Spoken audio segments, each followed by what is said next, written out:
వార్త సుప్రీంకోర్టు సంచలన తీర్పు దేశంలోనే మొట్టమొదటిది అంటూ లేటెస్ట్ అప్డేట్ అయితే రావడం జరిగిందండి. సో ఆ వివరాలు ఏంటనేది కూడా వీడియోలో తెలుసుకుందాం. వీడియోని చివరి వరకు చూడండి, అర్థమవుతుంది. మొదటిసారి ఛానల్ వస్తే తప్పకుండా సబ్స్క్రైబ్ చేసుకొని చూస్తున్నారు కానీ లైక్ చేయడం మర్చిపోతున్నారు. వెంటనే లైక్ చేయండి. వీడియోకి అయితే వెళ్ళిపోదామండి. కోవిడ్ టీకా మరణాలపైన సుప్రీంకోర్టు సంచలన తీర్పు. బాధిత కుటుంబాలకు ఊరట లభిస్తుందా?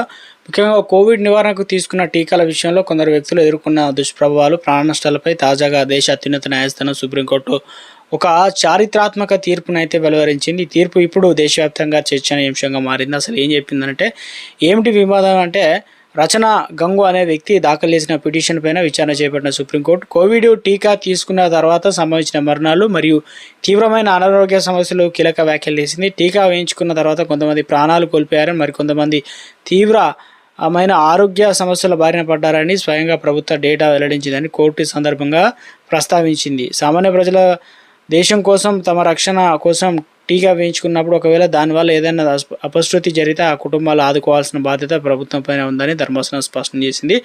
నో ఫాల్ట్ కాంపెన్సేషన్ పాలసీ అంటే ఏమిటంటే, సాధారణంగా ఏదైనా ప్రమాదం జరిగినప్పుడు లేదా ప్రాణనష్టం సంభవించినప్పుడు అది ఎవరి తప్పు వల్ల జరిగిందో నిరూపించాల్సి ఉంటుంది. కానీ సుప్రీంకోర్టు ఇప్పుడు కేంద్ర ప్రభుత్వానికి ఒక కొత్త విధానాన్ని సూచించింది. అదే నో ఫాల్ట్ కాంపెన్సేషన్ పాలసీ. దీనిని అర్థం ఏంటంటే, టీకా వల్ల నష్టం జరిగిందని నిరూపించడానికి బాధితులు కోర్టుల చుట్టూ తిరగాల్సిన అవసరం లేదు. ప్రమాదం ఎవరి వల్ల జరిగింది, ఫార్మా కంపెనీ తప్ప లేదా వైద్యులు తప్ప అనే అంశంతో పాటు సంబంధం లేకుండా ప్రభుత్వం బాధితుల పరిహారం చెల్లించాలి. టీకా తీసుకున్న తర్వాత అనారోగ్యం పాలైనట్లు లేదా మరణించినట్లు ప్రాథమిక ఆధారాలు ఉంటే సరిపోతుంది. కేంద్ర ప్రభుత్వానికి సుప్రీంకోర్టు ఆదేశాలు. ఇక బాధిత కుటుంబాలకు ఆవేదన అర్థం చేసుకున్న సుప్రీంకోర్టు ఇక వారిని ఆదుకోవడానికి తక్షణమే ఒక సమగ్రమైన పరిహార విధానాన్ని రూపొందించాలి కేంద్ర ప్రభుత్వాన్ని ఆదేశించింది.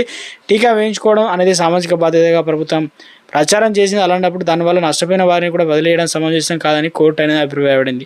ఇక ప్రభుత్వ డేటాల్లోని లోపాలను వెల్లడైనప్పుడే బాధితులకు న్యాయం చేయడంలో జాప్యం జరుగుతుందని చెప్పేసి పేర్కొనడం జరిగిందనమాట. సో వారికి కాంపోజిషన్ సంబంధించి